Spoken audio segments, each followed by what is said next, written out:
Alhamdulillah wassalatu wassalamu ala Rasulillah nabiyina Muhammadin wa alihi wa sahbihi wa man walah. Asyhadu an la ilaha illallah wahdahu la syarikalah wa asyhadu anna Muhammadan abduhu wa rasuluhu wa ba'd. Ayo ikhwah, pada kesempatan kali ini kita akan mempraktekkan bagaimana tata cara wudu Nabi sallallahu alaihi wasallam. Namun sebelumnya ketahuilah bahwa wudu mempunyai keutamaan yang agung di sisi Allah Subhanahu wa taala. Di antara keutamaannya bahwa berwudu bisa menggugurkan dosa-dosa. Sebagaimana dalam riwayat Imam Muslim, bahwa tidaklah seseorang hamba mencuci kepalanya, wajahnya, kecuali akan keluar dosa-dosanya bersama tetesan terakhir dari air wudunya tersebut. Tidaklah ia mencuci tangannya, demikian pula kakinya, demikian pula kepalanya, kecuali akan dosanya akan berguguran bersama tetesan terakhir daripada air wudu yang menetes dari anggota wudunya tersebut. Di antara juga bahwa kita dianjurkan untuk menjaga wudu, dan itu sifat seorang mukmin. Beliau bersabda, wala yuhafidhu 'alal wudu illal mu'min. Dan tidaklah yang bisa menjaga wudunya kecuali seorang mukmin. Dan sudah kita ketahui bahwa wudu adalah syarat sahnya salat. Berarti betapa pentingnya kita belajar tentang bagaimana tata cara wudu Nabi sallallahu alaihi wasallam. Berikut ini kita akan mempraktekkan bagaimana wudu Nabi sallallahu alaihi wasallam dengan menggunakan keran yang insyaallah kita akan berburu darinya. Dan perlu kita ketahui bahwa Nabi sallallahu alaihi wasallam tidak suka berlebih-lebihan dalam menggunakan air. Beliau bersabda, iyyakum wal israf, jauhi oleh kamu berlebih-lebihan, wa in kunta ala nahri jarin, walaupun kamu di air sungai yang mengalir. Dan sebutkan dalam hadis riwayat Abu Daud adalah Rasulullah SAW berwudu dengan satu mud saja. Maka dari itu kita jangan sampai masuk ayat innal mubadzirina kanu ikhwana syayatin. Sesungguhnya orang-orang yang mubadzir itu, yang berlebihan itu termasuk teman-temannya syaitan. Kadang kita lihat ada orang yang berwudu, ternyata dibuka kerannya besar-besar, sehingga akhirnya dia menggunakan air secara berlebihan. Dan itu sendiri termasuk dosa. Karena itu termasuk mubadzir, sikap mubadzir itu tidak disukai oleh Allah Subhanahu wa taala. Yang pertama kita akan lakukan yaitu membaca bismillah. Karena membaca bismillah adalah merupakan perkara yang dilakukan oleh Nabi sallallahu alaihi wasallam. Namun para ulama memang berbeda pendapat. Apakah bismillah itu rukun ataukah ia hanya sunnah saja? Ya, Rasulullah bersabda, la salata liman la wudu'a lahu wala wudu'a liman lam yadhkur ismallahi alaih. Tidak sah salat bagi mereka yang tidak ada wudu, dan tidak sah wudu bagi mereka yang tidak menyebut nama Allah. Kita ucapkan bismillah.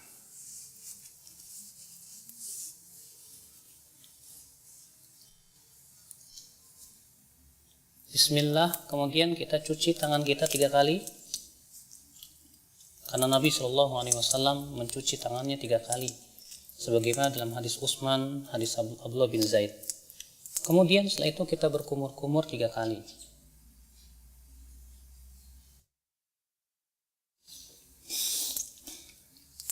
Ketika berkumur-kumur, kita ambil satu telapak tangan, kemudian kita masukkan air ke mulut, lalu ke hidung sekaligus.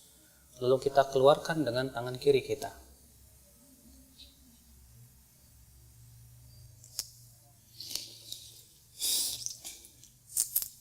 Kita lakukan itu 3 kali.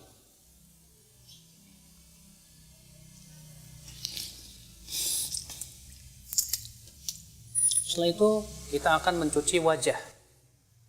Dan batasan wajah terjadi ikhtilaf para ulama, apakah wajah itu dari sini ke sini, dan ini pendapat jumhur, itu mulai dari daging yang menyembul di sini, di telinga, sampai kepada ini. Sebagian ulama mengatakan bahwa wajah itu masuk padanya bagian kuping, bagian depan. Dan ini diriwayatkan dari Ali bin Abi Thalib. Adalah Ali bin Abi Thalib ketika mencuci wajah, beliau mencuci bagian depan telinganya. Ya.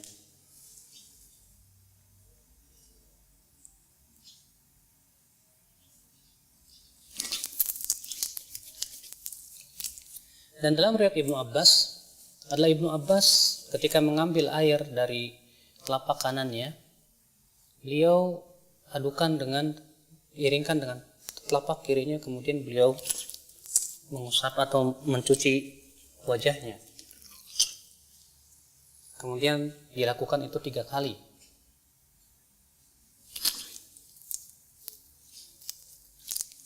Dan dalam riwayat Ali bin Abi Thalib, adalah Ali bin Abi Thalib setelah berwudu, yaitu mencuci wajah, beliau mengambil segenggam air, lalu kemudian diguyurkannya di ubun-ubunnya dan dibiarkan ia mengalir ke bawah. Dan ini termasuk sunnah Nabi SAW yang banyak ditinggalkan oleh manusia. Kemudian setelah itu kita mencuci tangan sampai siku-siku juga. Kita ambil dengan tangan kanan, lalu kemudian kita cuci sampai siku-siku.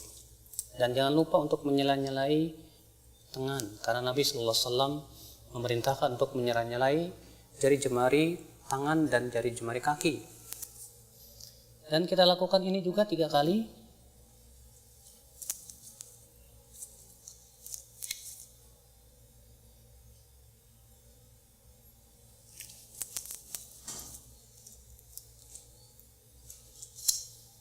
Kemudian setelahnya sebelah kiri.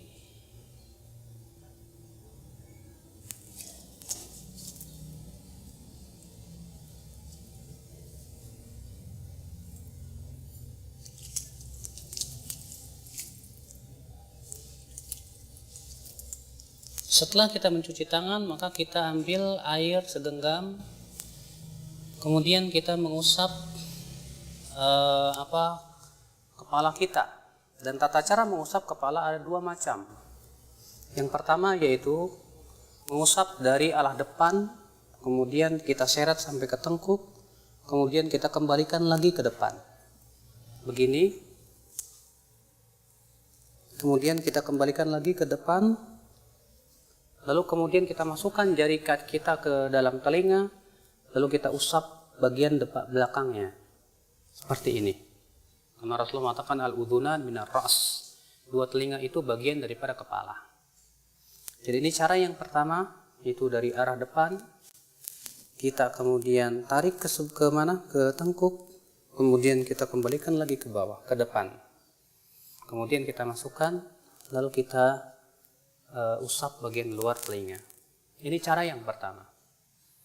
Adapun cara yang kedua, itu yang disebutkan dalam hadis riwayat Abu Daud juga dari hadis Rubai', bahwa adalah Rasulullah SAW mengusap kepalanya wala yughayyir min sya'ri syai'an.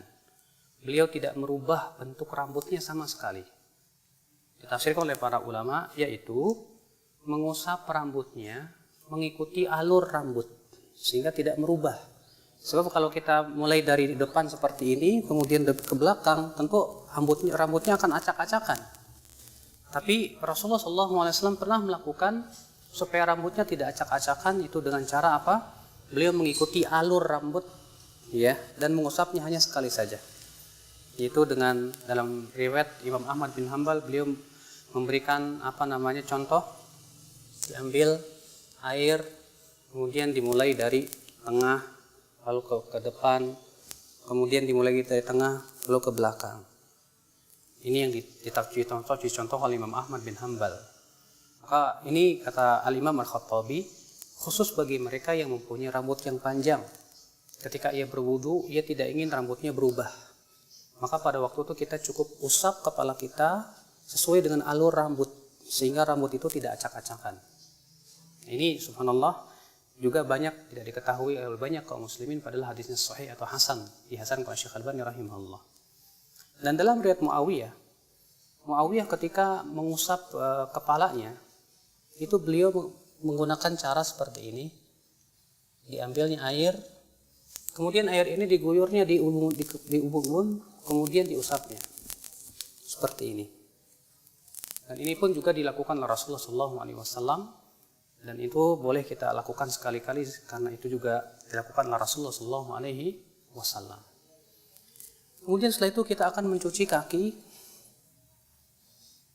Kita akan cuci kaki dan kita sela-selai dengan jari kelingking. Dalam riwayat Abu Daud demikian, Rasulullah SAW menyela-nyelanya dengan jari kelingking. Kemudian kita cuci sampai mata kaki. Kita lakukan itu 3 kali. Kemudian sebelah kiri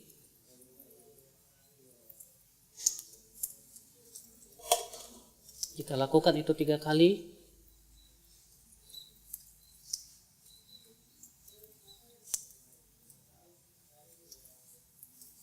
Selesai sudah berwudu.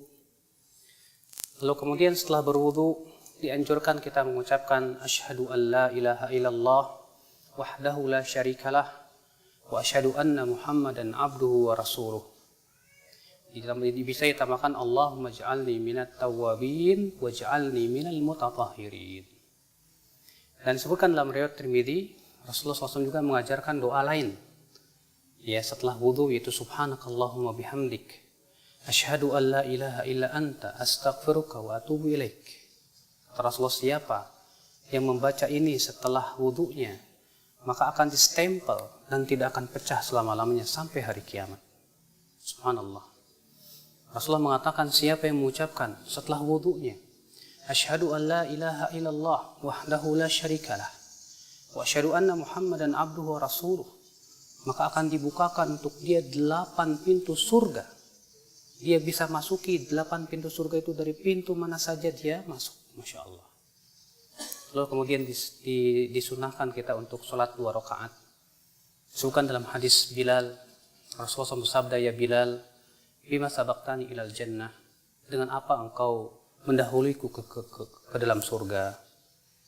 Kata Bilal, wahai Rasulullah, tidaklah aku berhadas kecuali aku sholat 2 rakaat. Kata Rasulullah, dengan 2 itu kamu masuk surga. Subhanallah. Ini keutamaan yang agung ya akhul Islam.